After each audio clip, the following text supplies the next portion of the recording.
اللہ اللہ اللہ اللہ والصلاة والسلام على صاحب حسنه وجمال اما بعد اعوذ باللہ السمیع العلیم من الشیطان الرجیم بسم اللہ الرحمن الرحیم والذی جاء بالصدق وصدق به اولئک هم المتقون صدق اللہ العظیم وصدق رسولہ النبی الکریم ان اللہ وملائکتہ یصلون علی النبی یا ایہا الذین آمنوا صلوا علیہ وسلموا تسلیما الصلاۃ والسلام علیک یا سیدی یا رسول اللہ وعلی آلک واصحابک یا سیدی یا حبیب اللہ اللہم صلی علی سیدنا و مولانا محمد معدن الجود والکرم وآلہ وصحبہ وبارک وسلم۔ تمام تعریفیں حمد و ثنا اللہ تعالی جل مجدہ الکریم کے لیے، ہر قسم کے درود و سلام نبی رحمت، نور مجسم، شفیع معظم، احمد مجتبی جناب حضرت محمد مصطفیٰ صلی اللہ تعالی علیہ وسلم کی ذات والا صفات کے لیے حمد و صلات کے بعد امیر المومنین، خلیفۃ المسلمین، خلیفہ اول بلا فصل حضرت سیدنا ابو بکر صدیق رضی اللہ تعالیٰ عنہ کی سیرت پر، آپ کے فضائل اور کمالات پر چند باتیں۔ قرآن مجید فرقان حمید میں اللہ کریم نے فرمایا والذی جاء بالصدق وصدق بہ، فرمایا وہ جو سچ لے کر تشریف لائے اور وہ جنہوں نے اس سچ کی تصدیق کی، اولئک ھم المتقون، یہی اللہ سے ڈرنے والے ہیں۔ جو سچ لے کر تشریف لائے اور جنہوں نے سچ کی تصدیق کی۔ نبی کریم صلی اللہ علیہ وسلم کو اللہ تبارک و تعالیٰ نے بے شمار لاتعداد معجزات عطا فرمائے۔ حضور کو اللہ تبارک و تعالیٰ نے بے شمار کمالات سے نوازا۔ حضرت عبداللہ بن رواحہ رضی اللہ تعالیٰ عنہ فرمایا کرتے تھے کہ حضور صلی اللہ علیہ وسلم کوئی معجزہ بھی نہ دکھاتے تو حضور علیہ السلام کا چہرہ ہی ایسا تھا کہ لوگوں نے دیکھتے جانا تھا اور کلمہ پڑھتے جانا تھا۔ نبی پاک صلی اللہ علیہ وسلم کو اللہ نے بڑے کمالات دیے۔ کچھ لوگ ایسے تھے جو سارے کمالات دیکھ کر بھی مطمئن نہیں ہوئے، نہیں کلمہ پڑھا انہوں نے۔ یہ ایک فکری پہلو ہے، اس پر ضرور غور فرمائیں۔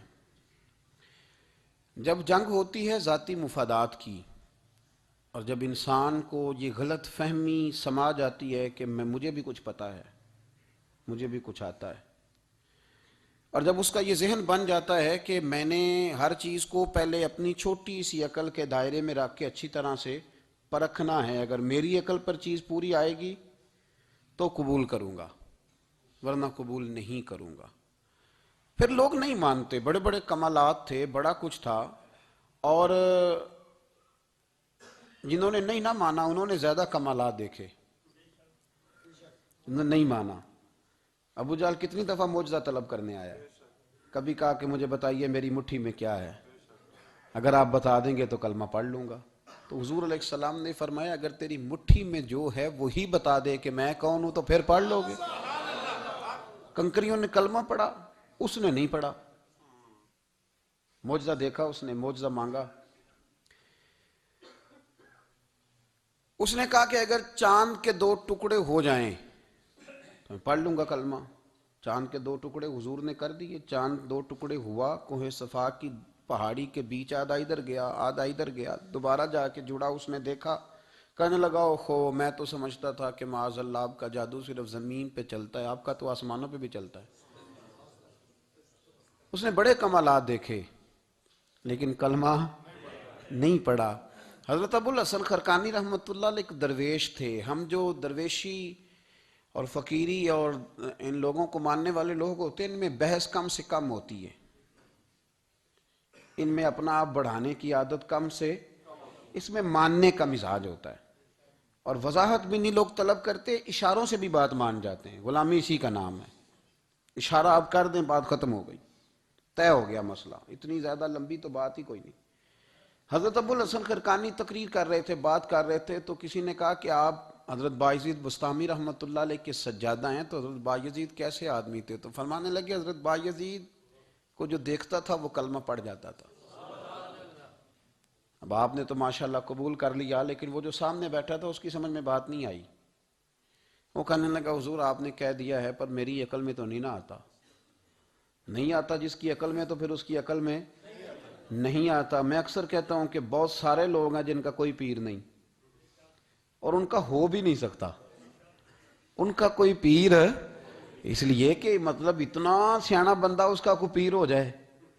اور میں تو پیروں کو مشورہ دوں گا کہ مہربانی کرنا ان کے پیر بننا بھی نہ، یہ بڑا مشکل کر دیں گے آپ کے لیے جینا۔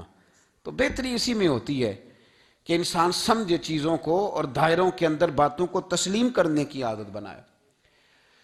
تو کہا کہ جو دیکھتا تھا حضرت بایزید کو کلمہ پڑھ جاتا تھا، تو حضرت ابو الحسن خرقانی سے وہ شخص کہنے لگا جی بابا جی آپ عجیب بات کر رہے ہیں کہ دیکھا اور کلمہ پڑھ گیا، بندہ دیکھنے سے کیسے کلمہ پڑھ سکتا ہے؟ ابو جہل نے بڑی جگہ حضور کو دیکھا تھا، اس نے تو کلمہ نہیں پڑھا، تو بایزید بستامی کو دیکھ کر لوگ مسلمان ہو گئے، یہ کیسی بات ہے؟ تو حضرت ابو الحسن خرقانی فرمانے لگے مجھے اللہ کی عزت کی قسم، ابو جہل نے ایک دفعہ بھی محمد رسول اللہ کو نہیں دیکھا صلی اللہ علیہ، بڑی قسم اٹھا لی، ایک دفعہ بھی محمد رسول اللہ کو صلی اللہ علیہ۔ تو وہ شخص کہنے لگا حضور وہ چچا تھے حضور کے، اور دیکھا انہوں نے ایک دفعہ نہیں 1000 دفعہ۔ فرمانے لگے میں سفید داڑھی سے بوڑھا آدمی مسند پہ بیٹھ کے قسم اٹھا رہا ہوں تو میری بات ہی نہیں سمجھ رہا، نہیں دیکھا ابو جہل نے محمد رسول اللہ صلی اللہ علیہ وسلم کو، نہیں دیکھا۔ تو کہا پھر کسے دیکھا؟ تو حضرت ابو الحسن خرقانی فرمانے لگے اس نے جب بھی دیکھا عبداللہ کے یتیم بیٹے محمد کو ہی دیکھا، یہ وہی عبداللہ کا یتیم بیٹا جو یہاں رہتا تھا، ایک دفعہ بھی اس نظر سے دیکھتا نا کہ یہ اللہ کے رسول ہے تو فوراً کلمہ پڑھ کے مسلمان ہو جاتا۔ جب بھی لوگ دیکھتے ہیں وہ اینک کی بڑی شاندار لگائی ہوئی ہے، جس کے اندر سے کوئی آدمی بھلا نظر ہی نہیں آتا، تو ان کو پھر بھلائی نصیب نہیں ہوتی۔ ایک نظر سے بھی اگر انسان دیکھتا ہے کہ جس سے اسے بھلائی چاہیے تو پھر اللہ اسے توفیق ہدایت عطا کر دیتا ہے۔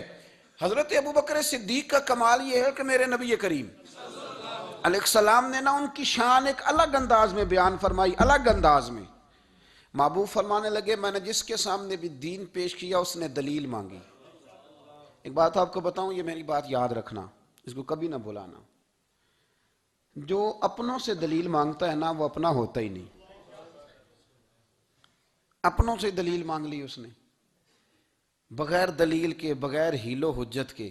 یہ ایک بات ہے، میں اس کو سمجھاؤں گا نہیں، نہ کھولوں گا، بس کہہ کے گزر جاؤں گا، اس کو سمجھ لیں اگر آپ کی سمجھ میں آئے تو۔ جس نے اپنوں سے دلیل مانگی نا، جس نے وضاحت مانگی، جس نے ثبوت مانگا، وہ اپنا تھا ہی نہیں، تو کیا ضرورت پڑی تھی کہ وہ دلیل مانگتا، وضاحت پوچھتا۔ حضرت نجم الدین کبریٰ رحمۃ اللہ علیہ کے مرید تھے حضرت امام فخر الدین رازی، اتنے بڑے امام ہو کے ایک فقیر کے غلام تھے۔ تو فرماتے ہیں آخری وقت آیا تو شیطان آ گیا، میں اس کو کہتا تھا رب ہے، تو شیطان بھی تو بڑا عالم ہے نا، تو وہ دلیل توڑ دیتا تھا۔ فرماتے ہیں میں نے 360 دلیلیں دی، اس نے ساری توڑ دی۔ تو پھر میں نے اپنے شیخ کی طرف توجہ کی، میں نے کہا حضور کو نظر کرم فرمائیں۔ تو شیخ نجم الدین کبریٰ فرمانے لگے اس بے ایمان کو کہہ دے میں اپنے رب کو بغیر کسی دلیل کے رب مانتا ہوں، دلیل کی ضرورت ہی نہیں، بس میرا رب ہے تو رب ہے، ختم ہو گئی بات۔ نبی رحمت علیہ السلام فرمانے لگے میں نے جس کے سامنے بھی دین پیش کیا اس نے دلیل مانگی، فرمایا یہ واحد میرا ابو بکر صدیق ہے، میں نے اسے کہا ہے کلمہ پڑھ لو، اس نے دلیل مانگی نہیں، فوراً ہی کلمہ پڑھ کے مسلمان ہو گیا۔ کوئی دلیل نہیں، کوئی معجزہ نہیں، کوئی طلب نہیں، کوئی شے نہیں۔ ساری زندگی مطمئن ہی نہیں ہو پائے لوگ، ساری زندگی اطمینان ہی نہیں ہو سکا، اس کو بھی سنا، اس کو بھی سنا، اس سے بھی سوال پوچھا، اس سے بھی پوچھا۔ بھئی تو مطمئن ہونا نہیں چاہتا، تو بحث کرنے کے لیے علم سیکھ رہا ہے، اس نے عمل کرنے کے لیے سیکھنا ہوتا ہے، اس کو تو ایک حرف ہی بڑا کافی ہوتا ہے، تو ایک لفظ کی ضرورت ہوتی ہے، ایک جملے میں ساری زندگی لوگ گزار دیتے ہیں۔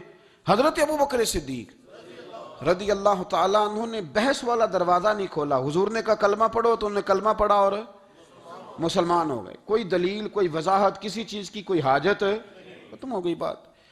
اصل مسئلہ پتہ کیا ہے، جو لوگ سوچ سمجھ کے چلتے ہیں نا، تو سوچ کتنی ہے انسان کی، وہ کتنا کام دے گی۔ یہ جو وارفتگی ہوتی ہے نا، یہ جو محبت ہوتی ہے، یہ جو پیار ہوتا ہے، یہ زندگی کو آسان کر دیتا ہے۔ سوچنے سمجھنے کے دائروں سے آدمی نکل جاتا ہے، اس کا کام وہ کہتا ہے کہ میں نے سوچنا نہیں، میں نے ماننا ہے، میں نے رب رسول کی ذات کے بارے میں سوچنا نہیں، میں نے ماننا ہے۔ تو ماننے والے لوگ جو ہوتے ہیں وہ فائدے میں ہوتے ہیں، تو عمل کر رہے ہیں، بات مانی، عمل کیا۔ عقل کا بے شمار اور بے دریغ استعمال، اپنی چھوٹی عقل سے بڑے مسئلے حل کرنے کی کوشش کرنا، یہ انسان کو نقصان دیتا ہے۔ بہت ساری جگہوں پہ وہ الجھ جاتا ہے۔ ہر جگہ عقل استعمال کرنا، لیکن رب رسول کے معاملے میں نہ استعمال کرنا، ورنہ نقصان ہو۔ عقل چھوٹی ہے اور اللہ رسول کی ذات بڑی ہے، کبھی بھی اس دائرے میں بند کرنے کی کوشش نہ کرنا۔ جناب ابو بکر صدیق رضی اللہ تعالیٰ عنہ ہر معاملے میں ایک حدیث بخاری کی، شاید میں نے پہلے بھی عرض کی تھی، لیکن چونکہ وہ عنوان کے لحاظ سے ایک بہت بڑی دلیل ہے، دوبارہ عرض کرتا ہوں۔ نبی پاک علیہ السلام نے 1500 کے قریب صحابہ سے فرمایا تھا کہ چلو عمرہ کرنے چلیں۔ عمرہ کرنے جب ہم جاتے ہیں نا تو ہمارے گلے میں پھول بھی ڈالے جاتے ہیں، اور آپ کو پتہ ہے بتانا بھی پڑتا ہے لوگوں کو کہ میں عمرہ کرنے جا رہا ہوں۔ پھر روٹی بھی پکتی ہے، پھر سب رشتہ داروں کو پتہ بھی چل جاتا ہے، اور بندہ چلا جائے ایئرپورٹ تو احرام باندھا ہو نا، تو پتہ چلے نا فلائٹ تو 24 گھنٹے لیٹ ہے، تو جن کو حکم ہے نا کہ تم نے سی بھی نہیں کرنی، وہ بھی روڑے اٹھا لیتے ہیں۔ احرام باندھا ہوا ہے، حکم ہے کہ اب تم نے کوئی جھگڑا، کوئی لڑائی، کوئی فساد، تو ایئرپورٹ پہ لوگ روڑے اٹھا لیتے ہیں، کہتے ہیں ہم ایئرپورٹ بھی توڑیں گے اور فلائٹ کا جو عملہ ہے اس کا گریبان بھی پکڑیں گے، بڑا کچھ ہی دنیا کرتی ہے۔ اور اگر کسی کے پیر صاحب نے کہا ہو چلو عمرہ کریں، اللہ اکبر، اور پھر ایئرپورٹ پہ جا کے پتہ چلے کہ پیر صاحب کے ساتھ تو دھوکہ ہو گیا، بندہ غلط نکلا ہے، پیری مریدی قائم رہے گی؟ سوال ہی نہیں پیدا ہوتا۔ میرے ساتھ ایک سنگی نے ایک دفعہ بات کی، کہنے لگا جی پیر صاحب کامل نہیں۔ میں نے کہا کیا غلطی ان میں پائی جاتی ہے؟ کہتے میں انہوں نے پوچھ کے باہر دے پیسے جمع کرائے سن تو میرا کام نہیں بنیا۔ میں کہ تو پیر پڑھ لیا، تیرے تو کوئی نجومی پڑھنا چاہیے تھا، وہ نجومی ہونا چاہیے تھا تیرے لیے، تاکہ وہ اچھی طرح غور کرتا ہے۔ جی آپ کو پتہ ہے نا اہل سنت میں کتابیں بھی نکلتی ہیں، کئی لوگ کہتے ہیں جی کوئی کتاب کٹ کے دسو، میں کہ انہوں کسی لکھی نہیں تو کٹیے کی تو وہ کون سی کتاب ہے جو آپ کہہ رہے ہیں نکالیں اور ذرا بتائیں کہ فلانا کام میرے لیے ٹھیک رہے گا کہ نہیں۔ ایک استخارہ ہے دین میں، اور استخارے کا بھی بابت معاملہ یہ ہے کہ آپ نے استخارہ کر لیا، اس کے بعد بھی آپ حتمی فیصلہ نہیں کریں گے۔ بزرگ کہتے ہیں کہ استخارہ کر کے بھی یہ کہو کہ جی میری سمجھ میں یہ آیا ہے، باقی حقیقتوں کا علم اللہ جانے، اللہ کا رسول جانے صلی اللہ علیہ وسلم، حقیقتوں وہی جانتے۔ تو الجھے نہیں زندگی میں۔ 1500 کے قریب صحابہ تھے، حضور نے فرمایا احرام باندھو بھائی، عمرہ کرنا ہے۔ حدیبیہ کے مقام پہ گئے تو قریش مکہ نے روک لیا، نہیں کرنے دیں گے۔ جب بات بہت آگے بڑھی تو پھر شرطیں لکھی گئیں، شرطیں بڑی سخت ہیں کہ جو مسلمان مکے سے مدینے آئے گا مدینے والے واپس کریں گے، اور اگر کوئی مسلمان مدینے سے مکے چلا گیا تو مکے والے واپس نہیں کریں گے، ہم ان کے لوگ دیں گے، وہ ہمارا بندہ دیں گے نہیں۔ یہ شرطیں تھیں، صحابہ پریشان تھے۔ اب جب شرطیں طے ہو گئیں، شرطیں بھی سخت ہیں، نبی کریم علیہ السلام نے فرمایا بھی احرام کھول دو، فلائٹ کل نہیں جانی، پرسوں نہیں جانی، یعنی ہم اس سفر میں عمرہ کار ہی نہیں رہے، احرام کھول دو۔ تو امام زرقانی کہتے ہیں سب لوگ پریشان تھے، سب سے پہلے حضرت ابو بکر صدیق اٹھے، سب سے پہلے اٹھے، اٹھ کے احرام کھولا۔ ایک شخص نے کہا آپ کو بڑی جلدی ہے، تو آپ فرمانے لگے جلدی والی بات ہی کوئی نہیں، حضور کے کہنے پر باندھا تھا، نبی پاک کے کہنے پر کھول دیا ہے، ختم ہو گئی بات۔ حضور نے فرمایا باندھ لو تو ہم نے باندھ لیا، حضور نے کہا کھول دو تو ہم نے کھول دی، جلدی والی کیا بات ہوئی؟ صحیح بخاری کے لفظ ہیں، حضرت عمر کہتے ہیں کہ میری سمجھ میں بات نہیں آتی تھی، دب کے صلح کیوں کریں، ہم تو 313 تھے، تو ہم نے بدر میں ان کو بھگا دیا تھا، اب تو ہم 1500 ہیں، تو ہم ان سے قتال کریں گے، لڑائی کریں گے، جنگ ہوگی۔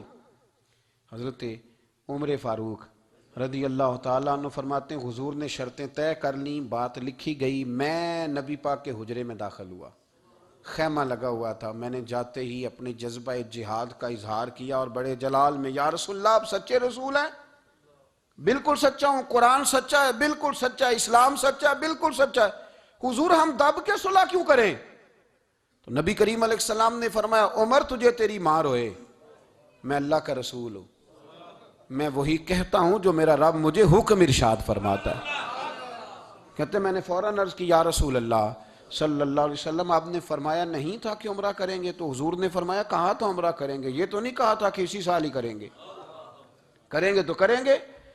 جناب عمر کہتے میں واپس تو آ گیا پر وہ میرے اندر جو جذبہ جہاد تھا ابھی ٹھنڈا نہیں ہوا۔ چند قدموں کے فاصلے پہ ابو بکر صدیق کا خیمہ تھا، کہتے میں ان کے خیمے میں جھک گیا، وہی سوال میں نے دہرائے، وہی میں نے کہا عمر ابو بکر یہ سچے رسول ہیں؟ کہا بالکل سچے ہیں، قرآن سچا ہے، سچا ہے، اسلام سچا ہے، سچا ہے، تو پھر ہم دب کے صلح کیوں کریں؟ جناب عمر فرماتے ہیں میں قربان جاؤں ابو بکر کے لفظوں میں بھی فرق کوئی نہیں آیا، حروف بھی اتنے ہی جتنے نبی کریم نے ادا کیے تھے۔ حضرت ابو بکر فرمانے لگے عمر تجھے تیری ماں روئے، وہ اللہ کے رسول ہیں، مرضی سے بات نہیں کرتے، وہی کہتے ہیں جو رب انہیں حکم ارشاد فرماتا ہے، بئی نہیں وہی لفظ۔ فرماتے میں نے فوراً کہا، میں نے کہا ابو بکر حضور نے فرمایا نہیں تھا کہ عمرہ کریں گے؟ تو کہتے ہیں وہی لفظ، وہی حرف، وہی انداز، وہی طریقہ، وہی سلیقہ، وہی انداز تکلم، بالکل حضور کی اتباع میں اسی انداز میں فرمانے لگے عمر حضور نے فرمایا تھا عمرہ کریں گے، یہ تو نہیں فرمایا تھا کہ اسی سال ہی کریں گے، کریں گے تو انشاءاللہ کریں گے۔ فرماتے ہیں میں واپس آ کے بیٹھا تو حضرت عمر کہتے ہیں جب میرا غصہ اترا نا تو پھر میرے اندر سے آواز آئی کہ عمر ذرا غور تو کر، تو ابو بکر کے ایمان تک کبھی نہیں پہنچ سکتا، اس تک تیری رسائی نہیں ہو سکتی۔ میرے بھائی اتنی بحثیں ہیں ہمارے زمانے میں، اتنا الجھاؤ ہے، اتنا الجھاؤ ہے، یعنی ہر بندہ رائے کا اظہار کرنا ضروری سمجھتا ہے، ہر بندہ کہتا ہے جی میرے خیال میں، ہر بندہ کہتا ہے جی میرا ذہن یہ ہے، بلکہ کچھ تو کہتے ہیں میں اندر کی خبر نہ دوں آپ کو، یعنی اب پتہ نہیں اس کے پاس اندر کی خبریں کیسے آئی ہیں، وہ سمجھ میں نہیں آتی بات۔ کچھ لوگ کہتے ہیں 35-40 سال ہو گئے جی علماء کو سن رہا ہوں، تو میں کہتا ہوں کہ میرا تو خیال ہے کہ 35 دن بھی بندہ کسی کو سن لے تو سیاںا ہو جاتا ہے، تو 35 سال سے اگر آپ کی سمجھ میں نہیں آئے تو پھر زمین ہی بنجر ہے، پھر مہربانی کریں یہ ٹائلیں کھیڑ کے نا تو نیچے سے کچی زمین نکالیں تاکہ کوئی بات سمجھ میں آئے۔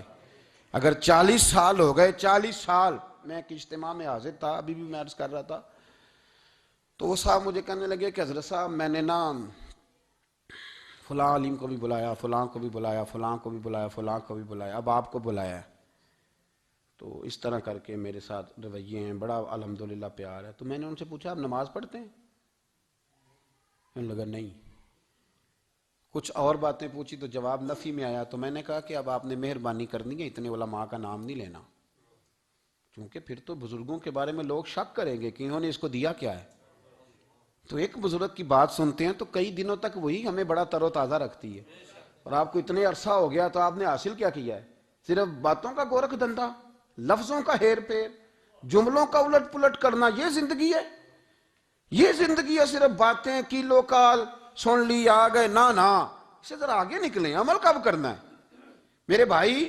یہ بحثیں، یہ ابحاث، یہ لمبے چوڑے معاملات، یہ طے، بزرگوں میں نا ایک صنف ہے مرید ہونا اور ایک ہوتا ہے طالب ہونا، یہ دو باتیں، یعنی آپ کہیں گئے اس کے مرید ہو گئے تو پھر کسی اور جگہ کسی بزرگ سے نسبت ہوئی تو وہاں آپ طالب۔ میرے پاس کچھ لوگ آتے ہیں کہتے ہیں آپ طالب کر لیں، تو میں کہتا ہوں آپ مہربانی کریں ایک کی نوکری کریں، وہ بڑی مشکل ہے، تو جگہ جگہ پہ جانے کی کیا ضرورت ہے؟ مطلب میں انکار نہیں کرتا کسی ایسی چیز کا جس کو بزرگوں نے رائج کیا، لیکن سمجھے نا، مطلب ایک کی بات پوری سنی نہیں گئی ہم سے، آپ خیر کی بات ہر جگہ سے سنیں، ہر جگہ سے، لیکن یہ صرف وہ تعلق بنانے کی کوشش کرنا کہ جس سے تھوڑا سا رابطہ بن جائے، جس سے تھوڑا سا تعلق بن جائے، جس سے تھوڑا سا نا پتہ چل جائے، اس سے نکلیں، سیکھنے کا ماحول بنائیں، اتنی عقل کے گھوڑے نہ دوڑائیں کہ عقل بھی بیچاری تھاکی جائے اور کوئی چیز ہاتھ بھی نہ آئے، کچھ کریں، عمل کریں۔ لیکن ایک جگہ پہ میں حاضر تھا تو وہاں دستار فضیلت کا جلسہ تھا، تو ایک مولانا نے تقریر کی، جس طرح تاجر کہہ لیتا ہے نا جی میں الحمدللہ اگر کمائی کرتا ہوں تو غریبوں کو بھی دیتا ہوں، سمجھا لیا نا اپنے آپ کو۔ رشوت لینے والے نے بھی ایک دلیل گاڑ لیا، وہ کہتا ہے میں امیروں سے نہیں، میں غریبوں سے نہیں لیتا، تو امیروں کا حساب لینے کی ڈیوٹی اللہ نے آپ کی لگائی ہے کہ آپ حساب کریں امیروں کا کہ وہ کیا کر رہے ہیں. یہ ہم نے نا یہ دلیلیں گھڑ لی ہیں, یہ ہم نے دلیل گھڑ لی ہے کہ وہی اپنے آپ کو مطمئن کرنے کے لیے. میں حاضر تھا تو ایک مولانا تقریر کی جی, عالم ساری رات. یہ صرف علماء کی بات نہیں, ہر طبقے نے اپنے بارے میں اس طرح کی چیزیں یاد کر لی ہیں, ہم نے رٹ لی ہیں. جیسے خامند نے یاد کر لیا ہے کہ کسی غیر کے لیے سجدہ جائز ہوتا تو اللہ عورت کو حکم دیتا, نبی پاک حکم دیتے کہ وہ خامند کو سجدہ کرے. تو بی بی نے بھی یاد کر لیا ہے کہ حضور نے فرمایا تم میں سب سے بہتر وہ ہے جو بیوی کے حق میں بہتر ہے. سب نے اپنی اپنی مرضی کی چیزیں, دوسری کی مرضی کی چیز کسی نے یاد نہیں کی, سب نے اپنی اپنی مرضی کی چیزیں یاد کر لی. تو مولانا تقریر کر رہے تھے, کہنے لگے جی حضور نے فرمایا ہے کہ عالم ساری رات سویا رہے اور عابد ساری رات عبادت کرتا رہے, درجہ پھر بھی عالم کا زیادہ ہے. پھر دوسرے آئے, انہوں نے بھی اسی حدیث پہ بات کی. تیسرے آئے تو انہوں نے بھی اسی حدیث پہ بات کی. تو میرا نمبر آیا تو میں نے کہا جی یہ جو حدیث آپ سنا رہے ہیں نا, یہ حدیث بالکل ٹھیک ہے, بالکل ٹھیک ہے کہ عالم ساری رات عشاء پڑھ کے سوئے, فجر کے وقت اٹھ کے فجر پڑھے, اور عابد ساری رات نماز پڑھے, تو درجہ پھر بھی عالم کا زیادہ ہے. بالکل ایسے ہی ہے, بلکہ ایک حدیث میں تو یہ ہے کہ 70 عابد بھی عبادت کریں اور عالم سویا رہے, تو ان 70 سے سونے والے عالم کا درجہ. یہ بات بالکل ٹھیک ہے, لیکن میں نے کہا اس کا بھی خیال رکھو کہ یہ حدیث غوث پاک کو بھی آتی تھی, یہ غوث پاک کو بھی آتی تھی حدیث, اور بڑے عالم تھے, پر وہ تو عشاء پڑھ کے مصلے پہ بیٹھتے تھے اور فجر تک مصلے پہ بیٹھے رہتے تھے.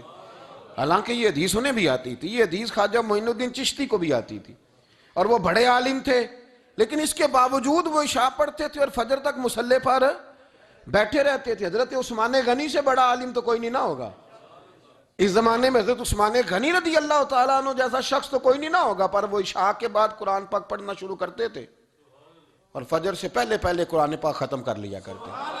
تو دلیلیں صرف بحث کے لیے یاد نہ کریں, اپنے آپ کو بچانے کے لیے یاد نہ کریں, اپنے وجود کو سکون دینے کے لیے دلائل نہ یاد کریں. میں دین کے کس دائرے سے کس طرح بچ کے نکل سکتا ہوں اس کے لیے دلائل یاد نہ کریں, عمل کے رستے پہ آئیں, عمل کے رستے پر. جناب ابو بکر صدیق اللہ تعالیٰ عنہ کا کمال یہ ہے, زکوٰۃ کتنے فیصد دینی چاہیے؟ چلے اللہ تعالیٰ شکر ہے, 3-4 لوگوں کو تو پتہ ہی ہے نا جی, باقی بھی ان سے سن کے یاد کر لیں. کتنے فیصد ہے؟ اللہ آپ کو خوش رکھے. اب کچھ اور نے بھی پروگرام بنا لے. کتنی جی؟ چلو اب ٹھیک ہو گیا, 2.5% ہے نا جی. آپ یقین کریں کسی تاجر سے آپ بات کر کے دیکھ لیں, 6 گھنٹے مناظرے کے بعد وہ مانتا ہے کہ 2.5% دوں گا میں صحیح کہہ رہا ہوں آپ کو. وہ کہتے ہیں جی وہ تو ٹھیک ہے لیکن کچھ قرضہ بھی ہے, 2.5% زکوٰۃ ہے وہ تو ٹھیک ہے لیکن ہو سکتا ہے میری بہن بھی حصہ مانگ ہی لے, پیسوں میں سے اس کا بھی نکلتا, کیونکہ پروگرام نہیں نا جی, ارادہ نہیں. زکوٰۃ 2.5% ہے تو کہتے ہیں جی وہ نا میں نے تولا ہے سونا, پورا نہیں بنتا ابھی, وہ تھوڑی سی کمی ہے. یہ اس وقت دلائل ہیں, اس وقت ابحاث ہیں جب دینے کا پروگرام ہے. اور تاجروں نے اب ایک نیا سلسلہ شروع کیا, کہتے تھوڑی تھوڑی سارا سال ہی دیتا رہتا ہوں, تھوڑی تھوڑی کر کے. آپ نے جس سے 5 کروڑ روپیہ لینا ہو وہ اگر کہے کہ 10,000 مہینے کا لے لو, لے لیتے ہو؟ ہمارے فقہاء نے تو یہ لکھا ہے کہ جب زکوٰۃ دو نا تو ایک آدمی کو ساری دو. حضرت عمر بن عبدالعزیز رحمۃ اللہ علیہ کے زمانے میں ایک آدمی کو لوگوں نے زکوٰۃ دی تو اتنی دے دی کہ اگلے سال وہ خود زکوٰۃ دے رہا تھا, بہت بڑا کاروبار اس نے سٹارٹ کر لیا تھا. معیار نہیں ہے نا جی تھوڑی تھوڑی دیتا رہتا ہوں. کئی لوگ ایسا کرتے ہیں کہ دکان میں جو پرانی چیزیں ہوتی ہیں وہ زکوٰۃ کے دور پہ دینی شروع کر دیتے, جو مال نہیں بیک رہا اس کو زکوٰۃ بنا دو. کیوں؟ دینے کا پروگرام نہیں. حضرت ابو بکر صدیق رضی اللہ, ذرا زندگی دیکھو, کہتے ہیں جس دن کلمہ پڑھا 40,000 دینار تھے, اور کلمہ پڑھے ابھی مجھے چند مہینے گزرے تھے, سارے مصطفیٰ کے قدموں پہ قربان کر دیے. پھر مال کمایا, پھر 4,000 دینار تھے, 4,000. جس دن ہجرت کے لیے نکلا 4,000 تھے. انہیں بھی پتا تھا 2.5% دینا چاہیے, ان کی بھی بیٹیاں تھیں, جوان بھی تھی, چھوٹی بھی تھی, ان کے بھی بچے تھے, لیکن دین کو ضرورت ہے. میرے رسول پاک صلی اللہ علیہ وسلم کے دین کو حاجت ہے. تو فرماتے ہیں اشرفیاں تھی میرے گھر میں, پیسے تھے, درم تھے, دینار تھے. میرے والد بوڑھے تھے, ان کو خیال تھا کہ ابو بکر ساری دولت نہ لے جائیں. تو حضرت اسماء بنت ابی بکر سے جناب ابو بکر صدیق نے کہا کہ اس طرح کرنا, ایک گڑا چھوٹا سا تھا, گڑا ٹویا, اس میں پیسے ہوتے تھے. فرمایا اس میں روڑے رکھ دینا, اوپر ٹاٹ ڈال دینا, والد نابینا ہے, اگر پوچھے نا پیسے تو ان کا وہاں ہاتھ لگا دینا, انہیں پتہ چلے ابو بکر سارا مال لے کے نہیں گیا. فرماتے میں ہجرت پہ جانے لگا تو 4000 سارے ہی لے گیا. سارا مال ہی یار 2.5% کے لیے رٹا پڑا ہوا ہے. 2.5% کے لیے لوگ بحث کر رہے ہیں. 2.5% کے لیے لوگ دلائل چاہیے. کئی مفتیان کرام سے پوچھیں گے, پھر پروگرام بنائیں گے دینا ہے کہ نہیں دینا. اور جس دن تبوک کے لیے میرے مصطفیٰ کریم نے اعلان کیا, جناب صدیق اکبر فرماتے ہیں شے کوئی نہیں تھی, غربت کے دن تھے, کمزوریاں تھیں, مال اس دن کاروباری حالات کم تھے. یہاں لوگوں کا کاروبار جب ڈاؤن ہوتا ہے تو سب سے پہلے مسجد کا 200 بند کرتے ہیں, سب سے پہلے مدرسے کا بند کرتے ہیں, سب سے پہلے خواہش کرتے ہیں کہ وہ جو غریب کو جاتا ہے نا اس کو بند کرو, یہ زیادہ نقصان دے رہا ہے. حضرت ابو بکر صدیق رضی اللہ تعالیٰ عنہ فرماتے ہیں حالات خراب تھے, جیب دیکھی تو اتنے پیسے ہی نہیں تھے کہ مصطفیٰ کریم کو پیش کر سکوں. تو پھر کیا کیا؟ امام جلال الدین سیوطی کہتے ہیں ابو بکر صدیق نے نا گھر کے اندر کپڑا بچھایا, اور پھر صدیق اکبر نے کیا کیا کہ توا بھی رکھا, برتن بھی رکھے, اس پہ چولہا بھی رکھا. ابو بکر صدیق نے اس کے اوپر گھر والوں سے کہا کہ ایک ایک جوڑا پہن لو, ادھر دیکھو میری طرف, ایک ایک جوڑا پہن لو, اور باقی نا سارے جوڑے بھی یہاں رکھو. اور پھر جب لوگ بچوں نے دیکھا نا کہ ابا تو کپڑے بھی رکھوا رہا ہے, کیا بنے گا؟ فرمایا تمہیں تو ایک ایک جوڑے کی اجازت دے رہا ہوں نا, ذرا میری طرف دیکھو. خود اندر گئے تو ٹاٹ کا لباس پہن کے کپڑے بھی اتار کے رکھ دیے, کپڑے بھی اتار کے زمین اسی میں رکھے, سارا کچھ باندھا. لباس ٹاٹ کا, تن تندور تے ہڈاں دا بالن, تے اسی ہاواں نال تپایا, کپ کپ مکیاں پیڑے کیتے, اتوں عشق پلے تھل لایا, تن دا سالن من دی ہانڈی, لون صبر دا پایا. غلام فریدہ وے میں ساری تیری, تینوں وجہ یقین نہیں آیا. ہر چیز لپیٹ کے نا تو نبی کریم کی بارگاہ میں لے گئے, ہر چیز.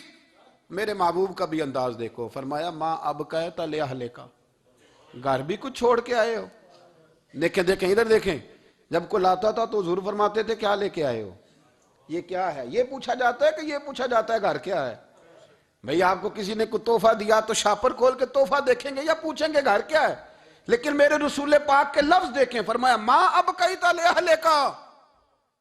ابو بکر سجنا گھر کیا چھوڑ کے آئے ہو؟ تو رو پڑے, کہنے لگے یا رسول اللہ میں کوئی غریب تو نہیں, میں بڑا مالدار ہوں. اب کہتا لہم اللہ و رسولے, گھر اللہ بھی چھوڑ آیا ہوں, اللہ کا رسول بھی چھوڑ آیا. حضور میں کوئی کنگال نہیں, میں مصطفیٰ والا ہوں, میں کوئی غریب نہیں, میں نبی والا ہوں, میں رب رسول کو گھر چھوڑ آیا ہوں. میرے مصطفیٰ کریم علیہ السلام فرمانے لگے تیرے پیچھے جبریل امین کھڑے, اور انہوں نے ٹاٹ کا لباس پہنا ہوا ہے, اور تیرے آنے سے پہلے وہ آ گئے تھے. تو میں نے پوچھا جبریل یہ بوریے کا لباس؟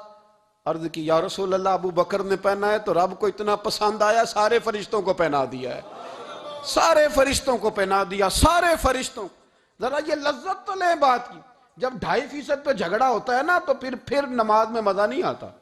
جب تو 2.5% پہ بھی اڑا رہتا ہے نا, پھر درود و سلام پڑھتے پڑھتے طبیعت معاذ اللہ پریشان ہوتی ہے. جب الجھے ہوئے پھر مسائل اور ہیں. پھر میرے محبوب کریم بولے, میں ابو بکر رب کریم نے ایک پیغام بھی بھیجا ہے. یا رسول اللہ وہ کیا؟ فرمایا رب فرماتا ہے کہ ابو بکر سے پوچھ کے بتائیں کہ اس حال میں وہ رب سے راضی ہے کہ ناراض ہے. یہاں اقبال بولے, کہنے لگے خودی کو کر بلند اتنا, خودی کو کر, یہ وہ درجہ ہے, یہ وہ مقام ہے, خودی کو کر بلند اتنا کہ ہر تقدیر سے پہلے پھر خدا بندے سے خود پوچھے بتا تیری رضا کیا ہے. فرمایا رب پوچھتا ہے آپ راضی ہیں کہ ناراض ہیں. تو پھر ابو بکر صدیق بھی کھول کے روئے, کہا یا رسول اللہ میں کل بھی اپنے رب سے بڑا ہی راضی تھا, میں آج بھی اپنے رب سے بڑا ہی راضی ہوں. یہاں لوگ لے کے بھی نہیں راضی ہوتے, ابو بکر سارا کچھ دے کے بڑے ہی راضی ہیں, سارا کچھ دے کے. شریعت کا قاعدہ ہے کہ سارا مال آپ اللہ کے رستے میں نہیں دے سکتے, قانون شریعت ہے. حضرت ابی بن کعب نے کہا تھا یا رسول اللہ سارا دینا ہے. فرمایا نام بھائی چوتھا حصہ دے, 3 حصے بچوں کو دے. حضرت ابو لبابہ نے کہا تھا میں اس پر دلائل دے سکتا ہوں, احادیث موجود ہیں, حضور سارا مال دینا ہے. فرمایا نام بھائی چوتھا حصہ دے, 3 حصے بچوں کو دے. حضرت سعد بن ابی وقاص نے کہا تھا یا رسول اللہ صلی اللہ علیہ وسلم میری ایک ہی بیٹی ہے, سارا اللہ کے رستے میں دیتا ہوں. فرمایا نہ, 3 حصے بیٹی کو, چوتھا حصہ دے. تیرے بچے لوگوں کے ہاتھ دیکھے میں گوارا نہیں کرتا. ان سے کہا کہ چوتھا حصہ دو تب قبول کروں گا. ابو بکر صدیق سے فرمایا تو سارے لے آ، تیرا سارا ہی قبول ہے، تو سارے لے آ تیرا۔ اور ایک لفظ حدیث میں ایسا ہے، آپ یقین کریں، غلام ہوں کسی فقیر کا، تو جب میں اس کو پڑھتا ہوں نا تو آپے سے بات باہر نکل جاتی ہے۔ حضور کا ایک فرمان ہے، جب اس پر توجہ آتی ہے نا تو مطلب یہ کہ لفظ جو ہے نا وہ ٹوٹ جاتے ہیں، بکھر جاتے ہیں، اور دل کہتا ہے کہ نہیں، یہ جو ہے نا یہ معراج ہے، یہ اصل ہے، یہ حقیقت ہے۔ وہ ترمذی کے لفظ ہے، پر آپ یقین کریں کہ لگتا یہ ہے کہ دنیا محبت ساری سمٹ گئی اس میں۔ نبی کریم علیہ السلام فرمانے لگے مجھے کسی کے مال نے اتنا نفع ہی نہیں دیا جتنا ابو بکر صدیق کے مال نے دیا۔ اور پھر اگلے لفظ ایسے ہیں کہ روح وجد کرتی ہے۔ میرے کریم محبوب فرمانے لگے جس کا بھی مال آیا میں نے بیگانہ سمجھ کے خرچ کیا ہے، اور جب ابو بکر کا آیا ہے تو میں نے اپنا سمجھ کے خرچ کیا ہے، میں نے اپنا سمجھ کے، مجھے پتا ہے یہ شکوہ نہیں کرے گا، یہ شکایت، یعنی اس کو سارا بھی تروڑ مروڑ لوں گا تو اس کے لفظوں پر کبھی حرف۔ اور یار کچھ لوگ ہوتے ہیں جو 10 دیتے ہیں تو 20 جگہ بتاتے ہیں، جو کھانا کھلاتے ہیں تو ذکر کرتے ہیں، فرمائے اس کا مال میرا مال ہے، میرا، اس کو سارا توڑ کے کھا بھی جائیں گے تو یہ شکوہ نہیں کرے گا، یہ سارا میرا اپنا ہے۔ حضرت ابو بکر صدیق فوراً بول پڑے، عرض کی حضور جب میں آپ کا ہوں تو مال بھی تو آپ کا ہی ہے نا۔ یا رسول اللہ جب میں نے اپنا آپ نہیں بچا کے رکھا تو پھر مال۔ حضرت مولانا معین الواعظ کاشفی نے لکھا ہے، اچھا کئی دفعہ ایسے ہوتا ہے میں بات کوئی اور بیان کرنا چاہتا ہوں تو شروع معاملہ کسی اور طرف نکل جاتا ہے۔ مولانا معین الواعظ کاشفی نے لکھا ہے کہ وہ جو سانپ تھا نا غار ثور میں، وہ 600 سال سے بیٹھا ہوا تھا۔ حضرت عیسیٰ علیہ السلام ایک دن پڑھ رہے تھے انجیل، تو آپ نے نبی پاک کا تذکرہ پڑھا، اس سانپ نے سن لیا، تو حضرت عیسیٰ سے کہنے لگا حضور یہ بتائیں کہ وہ نبی پاک ملیں گے کہاں؟ تو حضرت عیسیٰ فرمانے لگے کہ مکے میں آئیں گے اور مدینے میں رہیں گے۔ تو کہا ملاقات کیسے ہو سکتی ہے؟ فرمایا چلا جا مکے۔ تو وہ سانپ 600 سال غار ثور میں، اس نے 70 جگہ پہ سوراخ کیے۔ کتنے سال؟ کتنے سال بیٹھا رہا؟ بول کے بتائیے۔ آپ 6 گھنٹے بیٹھ کے دکھائیں، سوال ہی نہیں پیدا ہوتا۔ ہم بڑے کمزور ہو گئے، ہمارے لیے معاملہ بڑا اور طرح کا ہے، ہماری مرضی کا کوئی بات کرے تو ہم اس سے راضی ہیں۔ انتظار کرنا اور یہ سارے کام کرنا یہ تو بڑا مشکل معاملہ ہے، یہ تو بڑی عجیب سی کیفیت ہے۔ میرے صاحب رحمۃ اللہ تعالیٰ علیہ 2015 میں کراچی تشریف لائے، میں اپنے ایک سنگی کو لے کے پہنچ گیا، چھوٹا موٹا مولوی میں بھی ہوں۔ صبح میں 7 بجے کے 8 بجے ہم وہاں پہنچ گئے، حضرت آرام فرما رہے تھے، نمازیں انہوں نے اندر ادا فرمائی ساری، ظہر بھی ہوئی، پھر عصر بھی ہوئی، پھر مغرب بھی ہوئی، پھر عشاء بھی ہوئی۔ عشاء کے بعد وہ سنگی ہم سے کہنے لگے کہ آپ کتنا انتظار کریں گے؟ تو میں نے کہا کہ انتظار تو کرتا ہے بڑا آدمی، بڑے لوگ انتظار کرتے ہیں، تو چھوٹے لوگ تو اطاعت کرتے ہیں، ہم چھوٹے ہیں تو ان کی مہربانی ہے، اگر زیارت ہو جائے تو تب بھی ٹھیک ہے، اگر وہ کہیں نہیں ملنا۔ میرے سنگی ساتھ موجود تھے، صبح سے گئے اور عشاء کے بعد کا وقت آ گیا، نہیں انہوں نے ملنا تو پھر بھی ٹھیک، وہ ہس بولے تھے وہ مہربانی، نہیں تو اساں تے لاڑ ہی لڑاؤنے نے، اس کی مہربانی ہے، اگر بات ہو جائے تو ٹھیک ہے ورنہ کوئی معاملہ نہیں۔ تو عشاء کی نماز کے بعد انہوں نے ہمیں یہ کہا کہ پیغام آیا کہ محفل میں جہاں حضرت جا رہے ہیں وہیں ملاقات ہوگی۔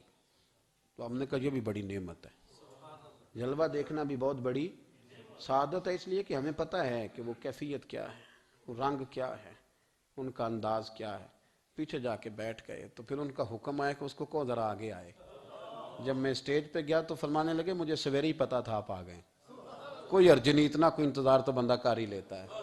اب یقین کریں وہ دن کی جو لذت ہے نا وہ آج تک گئی نہیں طبیعت سے، وہ سرور گیا نہیں۔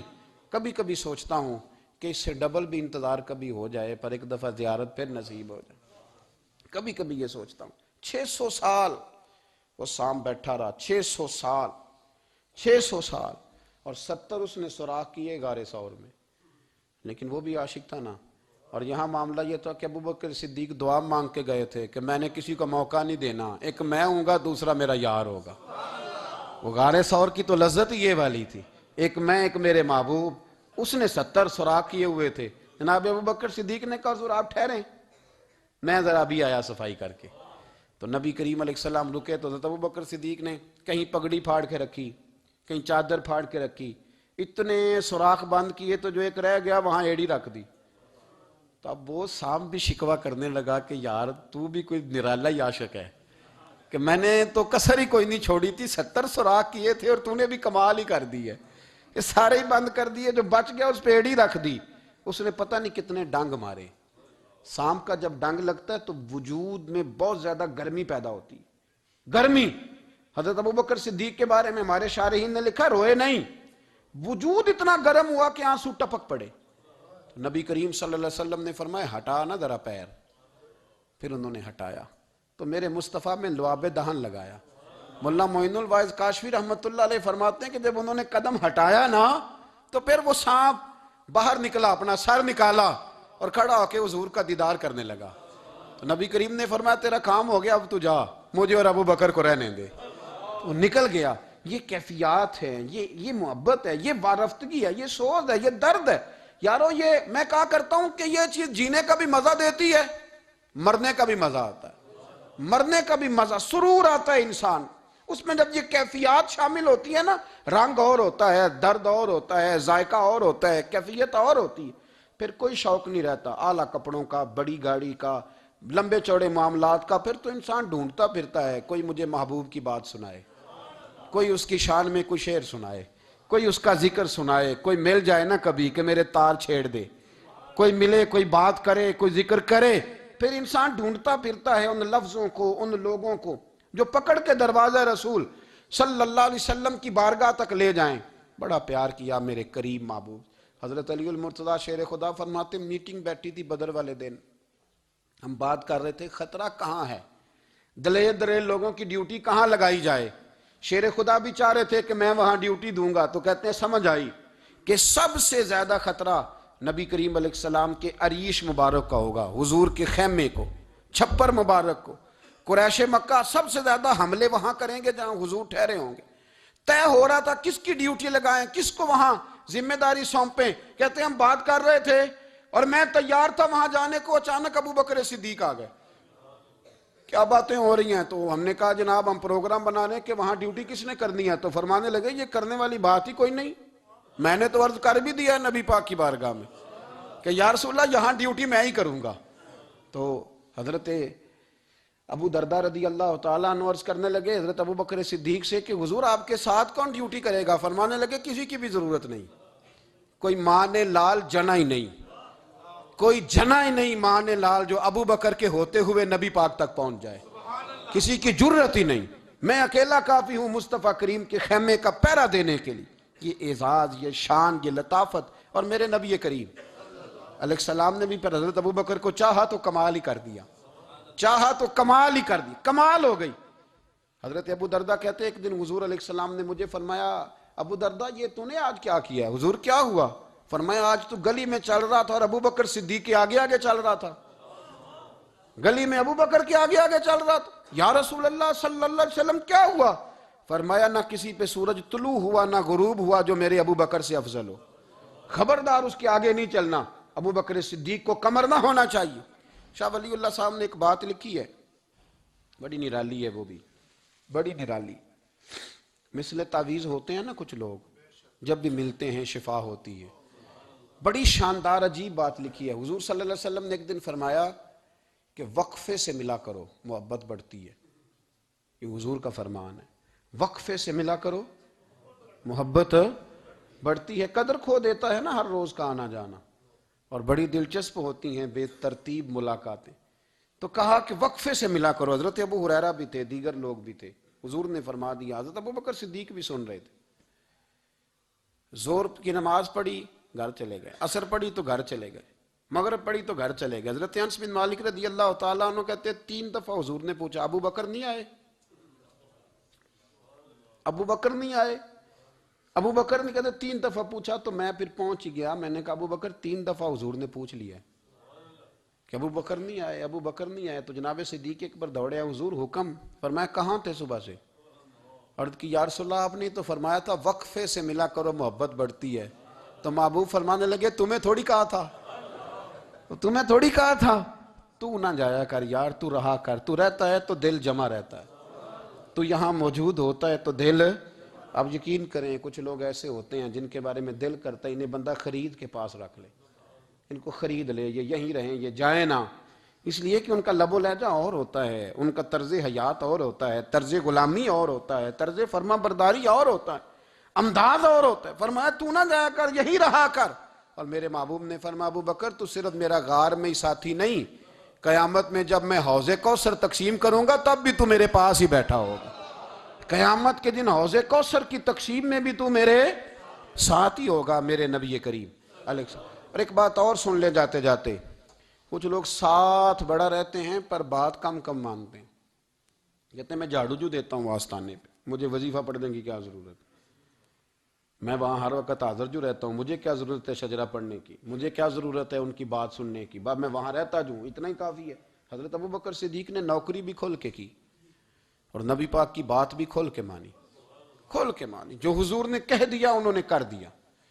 یہاں تو لوگ سوچتے ہیں نہ سمجھتے ہیں، غور کرتے ہیں، کہتے ہیں میں وہیں ہوتا ہوں، میرے پاس نسبت ہے وہی کافی ہے۔ مجمع لگا ہے صحابہ کا، نبی پاک علیہ السلام نے فرمایا ابھی آج روزہ کس نے رکھا ہے؟ سب چپ کر گئے۔ حضور نے دوبارہ پوچھا تو جناب صدیق اکبر بولے، عرض کی حضور آپ حکم نہ دیتے تو میں نہ بتاتا، یہ اللہ نے آج مجھے توفیق عطا فرمائی۔ تو حضور علیہ السلام نے فرمایا آج جنازے میں کس نے شرکت کی؟ لوگ خاموش ہو گئے۔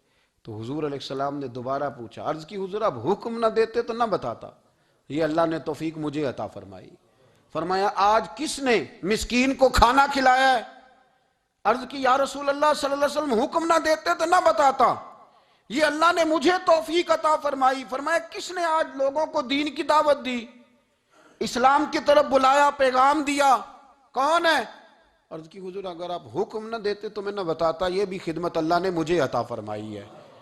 تو نبی کریم علیہ السلام نے فرمایا ابو بکر سن، قیامت کے دن ایک دروازہ جنت میں ایسا ہوگا جہاں سے صرف روزے دار گزریں گے، ایک ایسا ہوگا جس سے صرف نمازی گزریں گے، ایک ایسا ہوگا جس سے صرف حاجی گزریں گے، ایک سے سخاوت کرنے والے گزریں گے۔ لیکن جب تو آئے گا نا تو جنت کے ہر دروازے سے آواز آئے گی کہ ادھر سے داخل ہو جا، ادھر سے، ہر دروازے سے آواز آئے گی، اس لیے کہ مجموعی طور پر عمل کیا زندگی میں، مجموعی طور پر، اور اپنے لب و لہجے۔ اتنی نوکری کی حضرت صدیق اکبر نے، اتنی نوکری کی، کسی جگہ بھی کوئی دعویٰ نہیں۔ حضور نے بڑا فرمایا ہے کہ ابو بکر نے بڑی نیکیاں کی اسلام کے ساتھ، جناب صدیق اکبر کا کوئی دعویٰ نظر ہے؟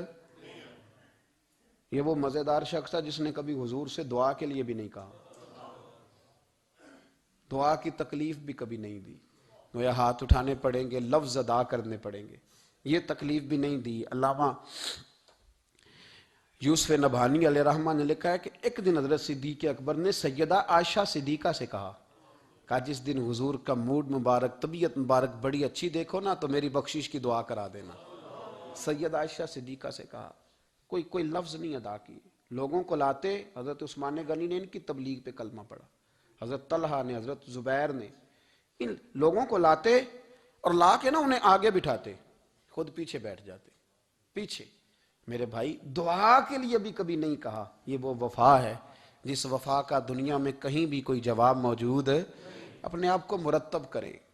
ہم لوگ بڑی بے ترتیب زندگی گزارتے ہیں، بڑی بے ترتیب زندگی گزارتے ہیں، وہ ڈنگ ٹپاؤ پالیسی ہے کہ آج تھوڑا بہت کر لیں، اپنے آپ کو راضی کر لیں، جس طرح بچے کہتے ہیں کہ چلو آج کسی طریقے چھٹی کر لینا، آج کا دن تو گزرے، کل سکول کا ٹائم آئے گا تو دیکھی جائے گی۔ اس طرح نہ کریں، مرتب کریں اپنے آپ کو، اپنے آپ میں ترتیب دیں۔